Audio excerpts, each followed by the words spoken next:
এখন আমার ৯০ হয়ে গেছে। আমি তো মনে সবসময় ভাবি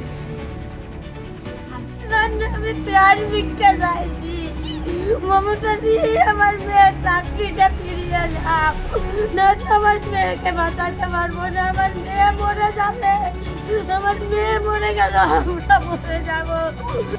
ফের পরীক্ষা দিয়ে মাত্র 1 নম্বরের জন্য ভেরিফিকেশনের জন্য ডাক পেল না এসএসসি প্যানেলের গাজলের বিশেষ চাহিদা সম্পন্ন যোগ্য শিক্ষিকা শুক্লা বিশ্বাস। তার বাড়ি গাজল ব্লকের 1 নম্বর গ্রাম পঞ্চায়েতের রামকৃষ্ণপল্লী এলাকায়। সে গোবিন্দপুর হাই স্কুলের বাংলা শিক্ষিকা ছিলেন। সোমবার তিনি প্রচণ্ডভাবে ভেঙে পড়েছেন। তার দাবি, আমি যোগ্য শিক্ষিকা, বাড়ির আর্থিক অবস্থা খারাপ, খেটে চাকরি পাই, টাকা দিয়ে চাকরি পাইনি। অতীতে 2016 সালের এসএসসি প্যানেল বাতিল হয়ে সে দিশেহারা, চাকরি হারিয়ে ঋণ ও অনিশ্চয়তার বোঝায় বিধ্বস্ত সে। পারিবারিক দায়িত্ব, আর্থিক অনিশ্চয়তা ও ঋণের বোঝা সামলাতে না পেরে তিনি এবং তার পরিবার চরম মানসিক চাপের মধ্যে দিয়ে দিন কাটাচ্ছেন। জানা গিয়েছে তার বাবা মানসিকভাবে অসুস্থ এবং মা অন্যের বাড়িতে পরিচারিকার কাজ করে। বহু কষ্টে 3 মেয়েকে পড়াশোনা করিয়েছেন।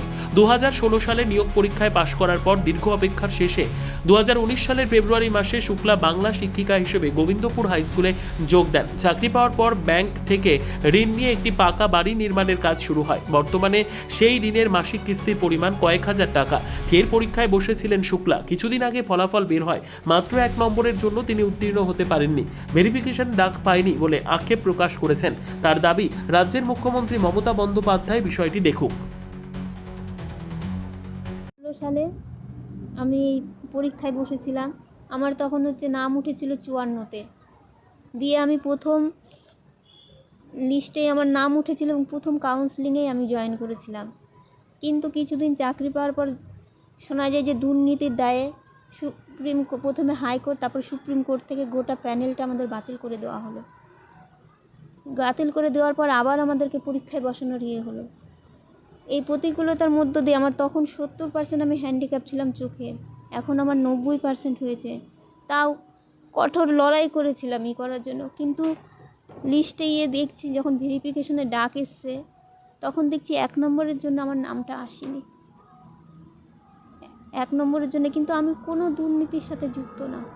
আমাদের সামর্থ্যই নেই ঘুষ দেওয়ার। আমার মা লোকের বাড়ি কাজ করে আমাদের মানুষ করেছে, আর অ্যাবনর্মাল কোনো কিছু করতে পারে না। মা তখন লোকের বাড়ি কাজ করে সংসার চালাতো। কিছুদিন আগে মায়ের অ্যাক্সিডেন্ট হওয়ার পর মা এখন পারে না। এখন আমার মাথার উপরে আমার পরিবারের 5 জন, এমনকি ব্যাংক থেকে লোন নিয়েছি। এবার এই লোন শোধ করতে না পারলে তো আমাদের রাস্তায় নামতে হবে। ব্যাংক থেকে লোন নিয়েছিলাম, আগে যে বাড়ি ছিল এখানে জল উঠে গেছিলো।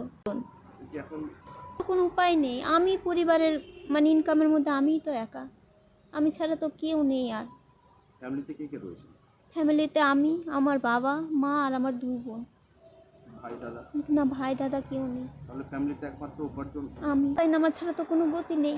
রাস্তায় নেমেও খাবার তো খেতে হবে, তারও তো উপায় নেই যে সে খাবারটা কিনবো কি করে।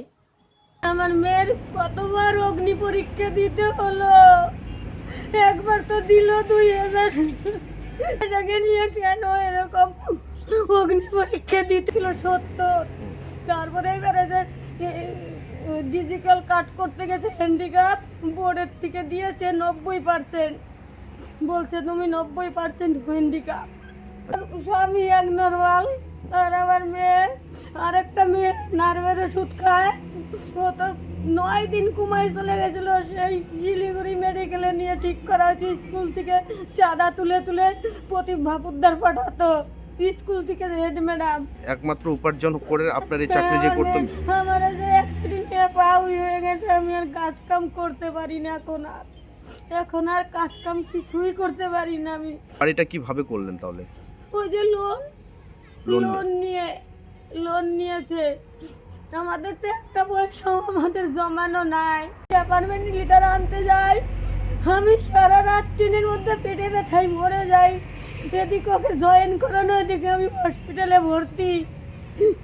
রাত করে বলি আমার মেয়ের চাকরিটা যেন ফিরিয়ে দেয়। আমার আর কিচ্ছু চাই না, আমার মেয়ের চাকরিটা ফিরিয়ে দিও মমতা দি, তোমার কাছে অনুরোধ করে বলছি।